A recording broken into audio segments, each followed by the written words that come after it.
नमस्कार दोस्तों, जैसा कि आप सभी को पता होगा कि रीट 2021 का नोटिफिकेशन आज जारी हो गया है और लगभग 32,000 पदों पर भर्ती होने वाली है लेवल 1 एंड लेवल 2 के।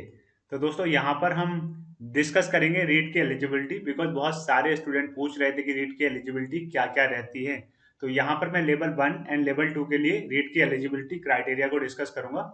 सबसे पहले मैं डिस्कस करूंगा कि 2021 में 2017 के मुकाबले क्या क्या चेंजेस हुए हैं। तो यहाँ पर सबसे पहले देख लेते हैं, ये ऑफिशियल नोटिफिकेशन है 2021 के लिए। एलिजिबिलिटी से रिलेटेड जो चेंजेस हुए हैं उनको इसमें बताया गया है। तो सबसे पहले पॉइंट में बोला गया है कि रीट 2017 में सभी वर्गों के लिए न्यूनतम जो अर्हक अंक थे वो 60% थे। ठीक है, अब क्या हुआ है, सिर्फ अनुसूचित क्षेत्र और अनुसूचित जनजाति के लिए 36% थे, लेकिन अब इसको थोड़ा चेंज कर दिया गया है। तो जो न्यूनतम अर्हक अंक हैं उनमें इस प्रकार से चेंज किया है कि सामान्य अनारक्षित के न्यूनतम 60 है। उसके बाद यहाँ पर थोड़ा चेंज हुआ है, ये जो है ये यहाँ पर रीट 2021 में क्या चेंज हुआ है कि नॉन टीएसपी के लिए 60 है, लेकिन टीएसपी के लिए भी 60 है। अब आ जाते हैं अनुसूचित जनजाति पे। तो यहाँ पे 60 और 36 होता था, अब इसको 55 और 36 कर दिया गया। नॉन टीएसपी के लिए 55, टीएसपी के लिए 36, 36 सेम ही है। ठीक है, अब आ जाते हैं एससी, ओबीसी, अति पिछड़ा वर्ग तथा ईडब्ल्यूएस। तो इनके लिए 55% कर दिया, जो कि 60% था। पहले ये सबके लिए 60% हो जाता था। अब एक तो यहाँ पर चेंज हुआ है, साथ में एक यहाँ पर चेंज हो गया है 55%। अब आ जाते हैं समस्त श्रेणी की विधवा एवं परित्यक्ता महिलाएं या भूतपूर्व सैनिक। ठीक है, तो इनके लिए 50% कर दिया है। अगला है दिव्यांग। दिव्यांग श्रेणी के जो लोग हैं उनके लिए 40% है न्यूनतम अर्हक अंक। साथ में सहरिया जनजाति के जो लोग हैं उनके लिए 36% है। ठीक है, तो ये आपके मिनिमम क्वालिफाइंग मार्क्स हैं। ठीक है, ये आपको ध्यान रखना है एग्जाम में। साथ में एलिजिबिलिटी में एक और चेंज हुआ है कि रीट 2021 में लेवल 2 की जो परीक्षा होगी, ठीक है, उसके लिए क्या चेंज हुआ है कि उसमें कम से कम 50% अंकों के साथ स्नातक या स्नातकोत्तर तथा बीएड।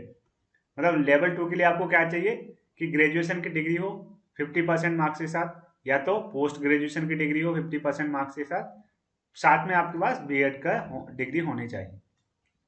तो ये आपकी बात हो गई। अब यहाँ पर क्या बोल दिया है कि जिन अभ्यर्थियों के ग्रेजुएशन में 50% से कम है, तो पहले वो अप्लाई नहीं कर सकते थे 2017 की सिचुएशन में। बट यहाँ पर ये ऑप्शन दिया गया है कि अगर आपके पीजी में 50% या उससे ज़्यादा अंक हैं तो आप रीट 2021 में आवेदन के पात्र होंगे। मतलब या तो आपके ग्रेजुएशन में 50% प्लस मार्क्स हो, या तो आपके पीजी में पोस्ट ग्रेजुएशन में 50% प्लस मार्क्स हो। मान लीजिए आपने बीए किया हुआ था, उसमें आपके 48% थे, बट आपने एमए में 52% है, तो आप अप्लाई कर सकते हैं। अगर 2017 की बात होती तो आप यहाँ पर अप्लाई नहीं कर सकते थे, अब 2021 में आप कर सकते हैं। इसके साथ आपके पास बीएड होना जरूरी है। ठीक है, ये आपको याद रखना है, ये इंपॉर्टेंट चेंज हुआ है। ठीक है, आगे देखते हैं कि रीट 2017 में क्या था कि 2021 में एमबीसी अति पिछड़ा वर्ग तथा ईडब्ल्यूएस के अभ्यर्थियों को भी निर्धारित शैक्षणिक योग्यता के अर्हक अंकों में 5% की छूट दी गई है। जो एमबीसी हैं और साथ में ईडब्ल्यूएस वाले हैं उनको 5% छूट दी गई है अर्हक अंकों में। ठीक है, सीनियर सेकेंडरी और स्नातक के जो क्वालिफाइंग मार्क्स हैं उनमें 5% की छूट दी गई।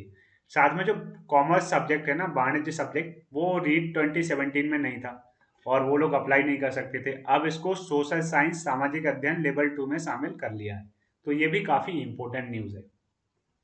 यहाँ पर और देखते हैं कि लेवल 2 के में प्राप्त अंकों के अनुपात को बढ़ाया गया है। पहले क्या होता था कि लेवल रीट में आपने जो अंक प्राप्त किए उनका 70% होता था आपके फाइनल सिलेक्शन में, और आपके जो एकेडमिक्स है उनका 30% होता था। अब लेवल 2 में क्या होगा कि ये 90% एंड 10% रहेगा। रीट के मार्क्स को 90% वेटेज दिया जाएगा और आपके जो अकादमिक परीक्षाएं हैं उनके मार्क्स को 10%। तो यहाँ पर ये चेंज बताया गया है। ठीक है, तो ये आपको याद रखना है। आप चेंज होकर यह होगा 70-30 को चेंज करके अब 90 एंड 10 कर दिया गया। ये काफ़ी इंपॉर्टेंट चेंज है जो कि आपको हेल्प करेगा। साथ में बोला गया है कि बीएड के जो योग्यताधारी हैं उनको एल1 में शामिल नहीं किया गया। बीएड जिनके पास है वो एल1 के लिए अप्लाई नहीं कर सकते, जबकि वो, क्योंकि उनके पास L2 है, ग्रेड 2 है, ग्रेड 1 है, ये सारे विकल्प उनके पास मौजूद होते हैं। ठीक है, तो ये आपको याद रखना है। साथ में अब आपको डिटेल में मैं एजुकेशनल क्वालिफिकेशन बताता हूँ 2017 में क्या क्या था, तो उसके अकॉर्डिंग आप इन चेंजेस को भी उसमें इंक्लूड कर सकते हैं। तो 2017 में ऐसे होता था जो लेवल 1 होता था उसमें क्या होता था कि, एक सेकंड में ऐसे जूम कर लेता हूँ। लेवल 1 में क्या होता था, मिनिमम 50% मार्क्स के साथ आपने सेकंड उच्चतर माध्यमिक परीक्षा पास करी हो और शिक्षा शास्त्र में 2 वर्ष का डिप्लोमा हो आपको। यहाँ पर फिर होता था न्यूनतम 45% के साथ आपने उच्चतर माध्यमिक परीक्षा पास करी हो, साथ में प्रारंभिक शिक्षा में 2 वर्षीय डिप्लोमा। ये आपकी 3-4 एलिजिबिलिटी क्राइटेरिया होते थे आपके, मतलब सेकेंडरी प्लस एजुकेशन में आपका डिप्लोमा होना चाहिए।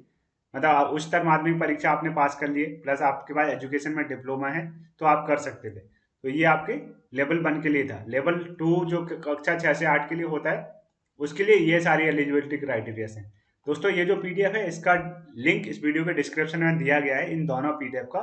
इसको वहां से आप डाउनलोड करके इसको डिटेल में आप पढ़ सकते हैं। अगर आपको कोई भी डाउट है तो आप कमेंट सेक्शन में कमेंट करके पूछ लीजिए, मैं आपको रिप्लाई कर दूंगा।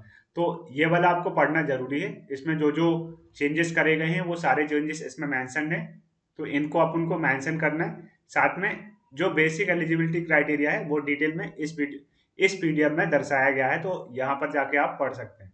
इसके पेज नंबर 1 और 2 पर ये सारा दिया गया है, वो सारा मैंने हाईलाइट भी कर दिया है, तो इसको आप देख लें। अगर आपको कोई डाउट है कमेंट सेक्शन में कमेंट करें, पूछें, मैं आपको रिप्लाई करके आपका डाउट को सॉल्व करूंगा। तो दोस्तों इस वीडियो को लाइक करें, शेयर करें और सब्सक्राइब करें। अगर आपको ये वीडियो अच्छा लगे, हेल्पफुल लगे, तो इसको लाइक जरूर करें और चैनल को सब्सक्राइब भी करें। Thank you.